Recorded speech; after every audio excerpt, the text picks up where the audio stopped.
Amid the rugged landscapes of Montana, where jagged bluffs clashed with deep, shadowed valleys, Captain Frederick Benteen of the 7th Cavalry stood on the precipice of history.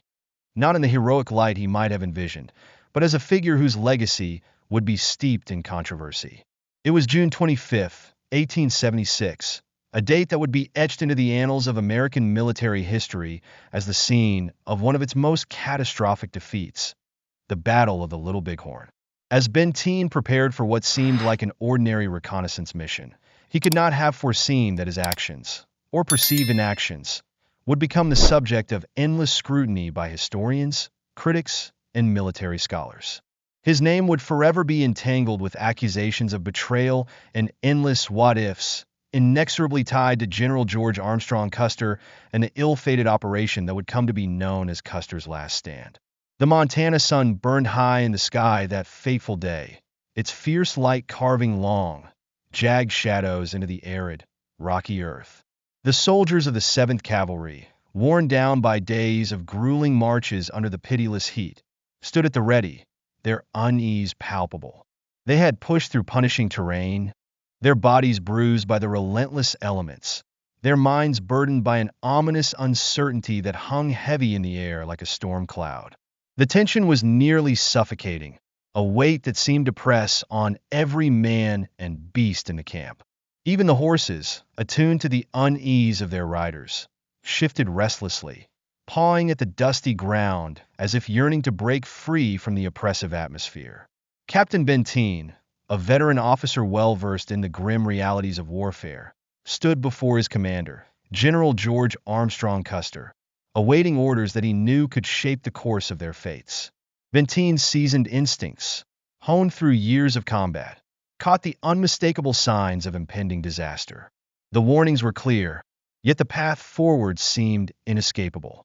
Custer, a polarizing figure admired for his bravery, yet criticized for his recklessness, embodied both brilliance and peril.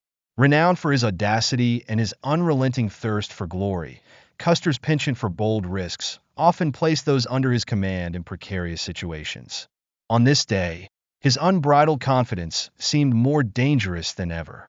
With his flowing golden locks, striking blue uniform adorned with symbols of rank, and an air of invincibility, Custer appeared, every bit the warrior of legend. To those who followed him, he was both an inspiration and a cautionary tale, a man driven by the allure of glory, even at the cost of their lives. He thrived on the theater of war, the grandeur, the spectacle, and the allure of heroism, always placing himself squarely in the spotlight. Yet Custer's insatiable hunger for glory carried a steep cost, a reckless impulsivity that often gambled with the lives of his men in pursuit of victories to further burnish his already illustrious reputation. As Benteen regarded his commander, a familiar unease stirred within him. The two were as different as fire and stone. Custer epitomized boldness and daring, often charging headlong into peril with unshakable confidence in his charm and luck. In contrast, Benteen was a man of precision and caution, favoring careful planning and calculated risks over flamboyant gambles. Their starkly opposing natures had fostered a quiet, unspoken tension between them, a dynamic Benteen had navigated with measured diplomacy over the years. But on this day, as Benteen stood before Custer, the tension felt sharper, more fraught. The orders he received were as cryptic as they were disconcerting. If you find nothing before reaching the first line of bluffs, Custer commanded, his tone steady but imperious, proceed to the second line under the same instructions. The words hung in the air, laden with ambiguity. What exactly was he expected to find? How far should he advance? And what if hostile forces emerged before he reached the bluffs? Critical questions for sound military strategy were conspicuously absent. A flicker of frustration likely passed through Benteen's mind as he processed Custer's vague directives. It wasn't the first time he had faced such unclear orders, but this time, the stakes were unimaginably higher. The enemy they were poised to confront, the combined might of the Lakota Sioux, Northern Cheyenne, and Arapaho tribes, vastly outnumbered the 7th Cavalry. Charging into such a situation without clear guidance or a defined objective seemed not just reckless, but borderline suicidal. Yet Benteen understood the delicate dance required when dealing with Custer. The general was not a man who welcomed dissent. Questioning his orders, even with the best intentions, risked being perceived as disloyal or cowardly. Offenses Custer neither forgave nor forgot. His command style rested not only on battlefield exploits, but also on his ability to inspire near-fanatical loyalty. To challenge him was to risk eroding that delicate balance. So, suppressing his unease, Benteen nodded and accepted the orders with the composed professionalism that had become his hallmark. He mounted his horse, signaling his detachment to prepare for the mission. As the sun climbed higher in the Montana sky, Benteen and his men departed from the main column, venturing into the unknown with little more than Custer's cryptic instructions to guide them. The relentless heat bore down on them, the horses' hooves stirring clouds of dust that swirled in their wake. With each passing moment, the relative safety of the main force faded further into the distance, replaced by the ominous vastness of the wilderness. As Benteen led his men forward, the weight of responsibility pressed heavily on him. He was no stranger to battle, having weathered countless engagements, but this mission felt different. The uncertainty, the unfamiliar terrain, the overwhelming enemy force that loomed somewhere just beyond the horizon. It all felt unnervingly wrong. Benteen's finely tuned instincts, honed through years of experience, screamed warnings he could not ignore. Yet duty bound him to press on. A soldier's oath demanded obedience, even in the face of flawed or perilous orders. Ahead, the landscape unfolded, in all its harsh and forbidding splendor. Jagged bluffs rose like sentinels, their rocky faces casting deep shadows over the arid plains below. Narrow, twisting valleys carved through the terrain, creating ideal conditions for an ambush. Benteen knew well the capabilities of their adversaries. The Native American forces were masters of the land, adept at guerrilla tactics and ambushes, using the hills and valleys to conceal their movements until the moment of attack. As Benteen and his men advanced deeper into this foreboding wilderness, the tension became almost unbearable. Silence enveloped them, broken only by the rhythmic clatter of hooves against stone and the occasional snort of a restless horse. The soldiers, seasoned though they were, could not shake the ominous weight of the moment. Each shadow, every subtle shift in the terrain, seemed to harbor unseen threats. Benteen's mind raced, parsing every detail, trying to piece together the scattered fragments of this enigmatic mission. Yet the unease gnawed at him, a relentless reminder that danger was not a distant possibility, but an imminent certainty. What was Custer's true intention in sending him into this desolate wilderness with so little guidance? Was it genuinely a reconnaissance mission, or was there a deeper, more hidden motive behind the orders? The cryptic nature of the task left Benteen grappling with an uncomfortable truth. Ambiguity in battle could be fatal. Success required clear strategy, meticulous planning, and unambiguous communication, none of which Custer had provided. Instead, he had dispatched Benteen into a labyrinth of rocky terrain, where danger lurked in every shadow, and survival often hinged on instinct alone. As they neared the first line of bluffs, Benteen ordered his detachment to halt. His eyes swept the horizon, scanning for any sign of movement. The towering bluffs stood silent and imposing, their jagged peaks etched against the sky. There were no visible signs of the enemy, but Benteen's experience warned him against complacency. He knew the Native American warriors they faced were master tacticians, skilled at blending into the land and striking when least expected. To mitigate the risk, he dispatched a small group of scouts to investigate the area. They returned shortly, reporting the bluffs appeared deserted. Yet Benteen remained wary. The absence of visible threat could easily mask a calculated deception. Despite his misgivings, duty compelled him to press on. Custer's instructions were explicit. If the first bluffs yielded no sign of the enemy, Benteen was to continue to the second line. The terrain grew increasingly treacherous as they advanced. The rocky, uneven ground forced the horses to slow their pace, their hooves struggling for purchase on the steep inclines. The sun's relentless heat bore down on the men, the shimmering air intensifying their fatigue. Faces tightened with exhaustion, movements became sluggish, and even the horses showed signs of strain, their heads drooping under the weight of the arduous climb. Yet there was no reprieve.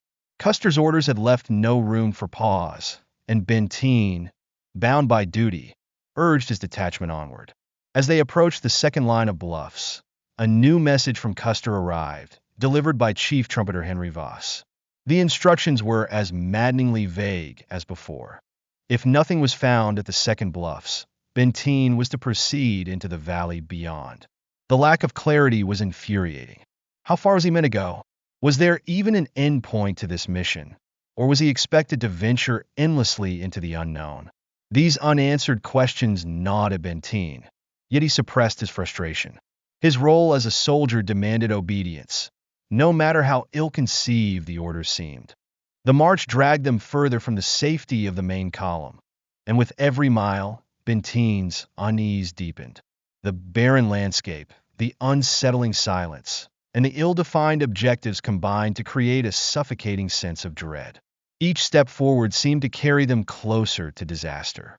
Yet retreat was not an option. Duty demanded persistence, even in the face of mounting peril. By the time they reached the second line of bluffs, the sun had begun its slow descent, casting long shadows across the rugged terrain. The oppressive heat of the day eased into the cooler embrace of evening, yet the tension that hung over the detachment did not dissipate. Benteen halted his men once more and sent scouts to survey the area. Like the first bluffs, these two appeared devoid of life. There was no trace of the enemy, no sign they were being observed. But Benteen's instincts told him otherwise. He had faced too many battles to trust in the illusion of safety. Seizing the opportunity for a brief reprieve, Benteen allowed his men and their horses a moment of rest. As the soldiers dismounted, their exhaustion evident in every movement, Benteen stepped away from the group. The quiet of the evening was broken only by the sound of rustling gear and the occasional snort of a horse. Alone, Benteen's mind raced, grappling with the absurdity of their mission. The day was fading, and still, they had encountered neither ally nor adversary.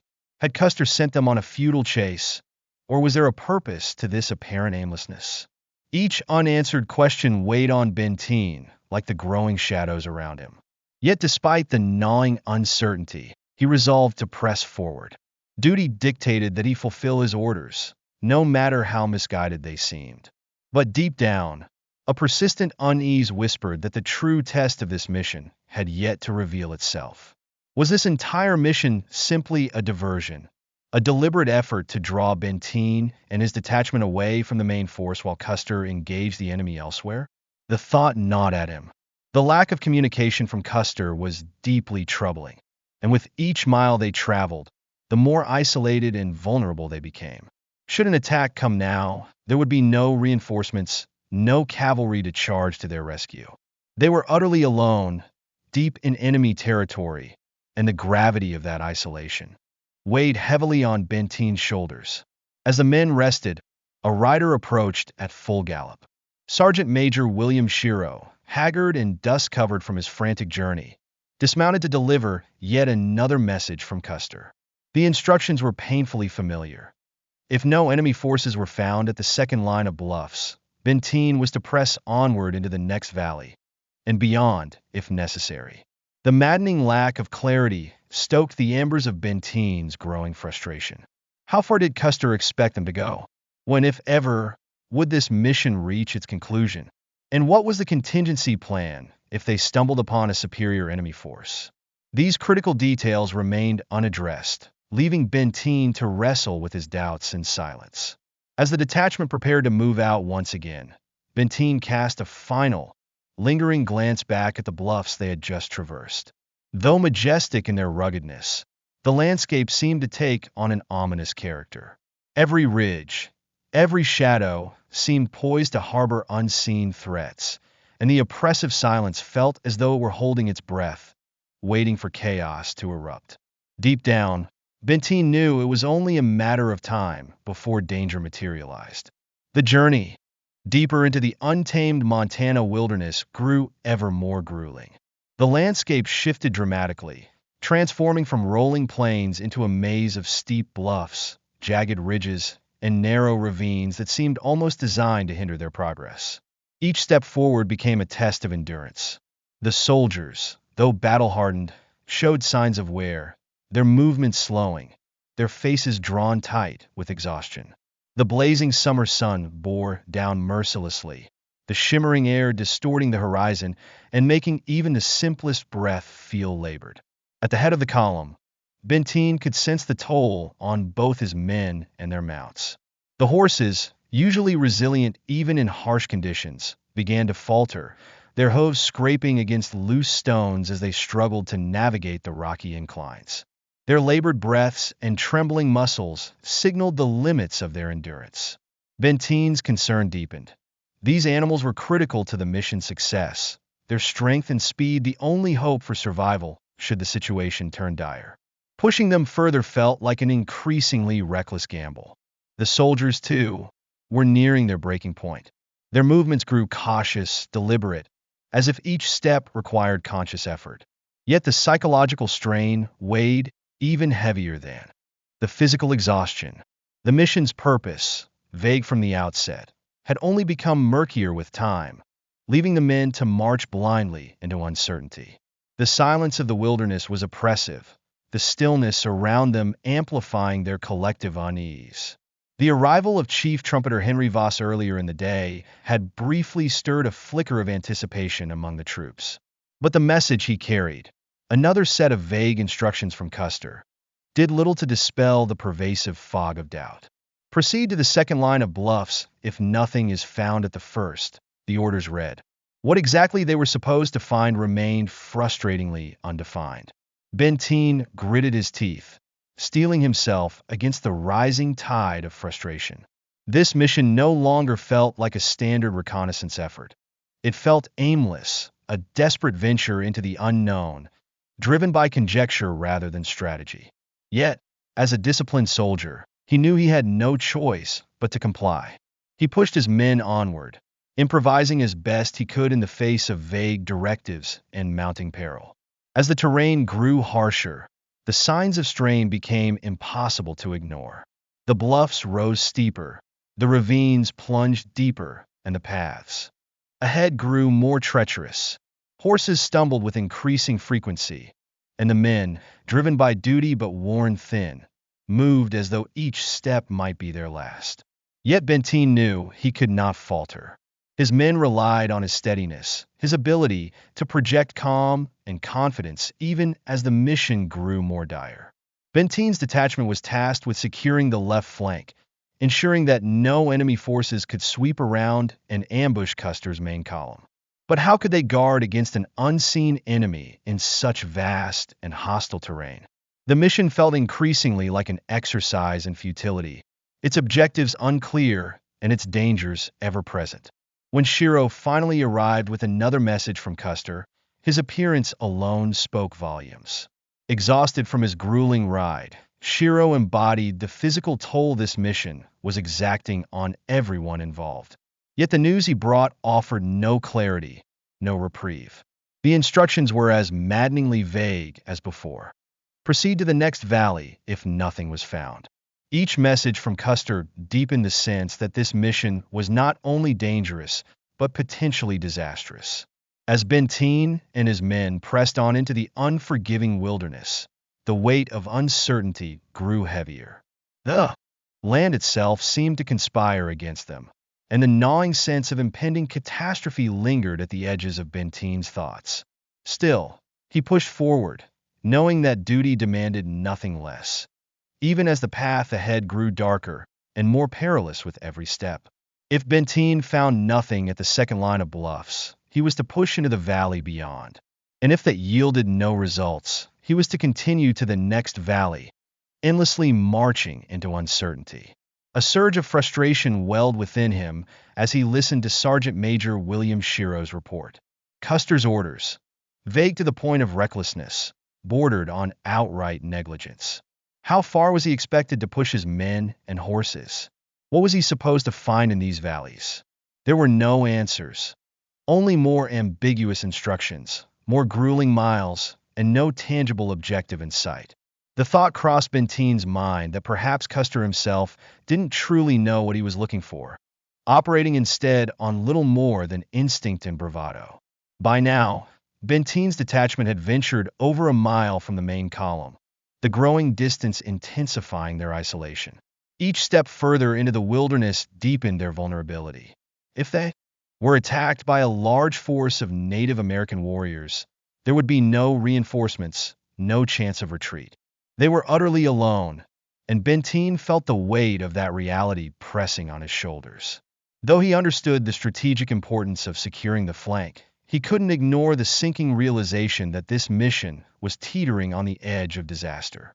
The terrain grew increasingly treacherous, each step forward a test of endurance. The bluffs loomed larger now, their jagged peaks throwing long, foreboding shadows over the narrow valleys below. Loose rocks and steep drop-offs threatened to send horse and rider tumbling into the depths, while the winding, confined paths seemed tailor-made for ambushes. If enemy forces were nearby, and Benteen had no doubt they would already be watching, waiting for the opportune moment to strike. His men moved with heightened caution, their eyes scanning every shadow and ridge for signs of danger. The silence of the wilderness was oppressive, broken only by the occasional clatter of a hoof on stone or the faint rustle of wind through the dry grass. It was an unnatural silence, heavy and tense, as though the land itself held its breath in anticipation. Benteen remained on high alert, his gaze constantly sweeping the horizon. Years of combat had taught him that the quiet before an ambush was often the most perilous time. His instincts, sharpened by experience, told him they were being watched, their movements tracked by unseen eyes. Yet without clear guidance from Custer, Benteen had no choice but to rely on his own judgment, pressing onward through the hostile terrain. As the sun dipped lower in the sky, painting the landscape in deep orange hues, Benteen ordered a halt. The men and horses had been marching for hours and needed a moment to rest. Exhaustion was etched into every soldier's face as they dismounted, their movements slow and stiff. They led their horses to the shade of the bluffs, where they could catch their breath while maintaining a watchful eye on their surroundings. Benteen used a brief reprieve to assess their situation. They had traveled miles without encountering the enemy, but the strain was beginning to show. The horses, their flanks heaving with labored breaths, were nearing their limits, and the men were visibly worn, their faces drawn with fatigue. Despite the growing exhaustion, Benteen knew they couldn't remain here. The valley was too exposed, its openness an invitation for attack. If the enemy was observing them, and Benteen was certain they were, this would be the perfect location for an ambush. They had to keep moving, even if it meant pushing beyond the limits of endurance. The sense of foreboding that had plagued him since the mission began was stronger than ever. The vague orders, the increasing isolation, and the unforgiving terrain all pointed to the likelihood of disaster. As they prepared to march again, Benteen couldn't shake the feeling that they were walking into a trap. His instincts screamed at him to turn back, to regroup with the main column, to demand clarity from Custer. But duty demanded otherwise. His orders were clear, even if their purpose wasn't. He had to press forward, no matter the risks. With one final look at the towering bluffs around them, Benteen gave the command to move out. The soldiers mounted their weary horses, their faces set with grim determination. The detachment resumed its slow, arduous march into the wilderness. The air seemed heavier, the silence deeper, with each passing moment. Benteen knew they were nearing a critical juncture. The decisions he made in the hours ahead would determine not only the fate of his men, but perhaps the fate of the entire 7th Cavalry. The weight of that responsibility bore down on him. Yet he remained focused, his mind racing as he tried to anticipate the dangers that lay ahead. They had no way of knowing that the battle awaiting them would be etched in history as one of the most infamous defeats in American military history.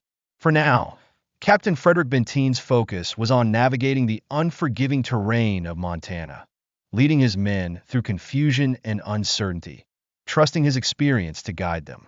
By the time they reached the area later named No Name Creek, the weight of his decisions loomed larger with each step.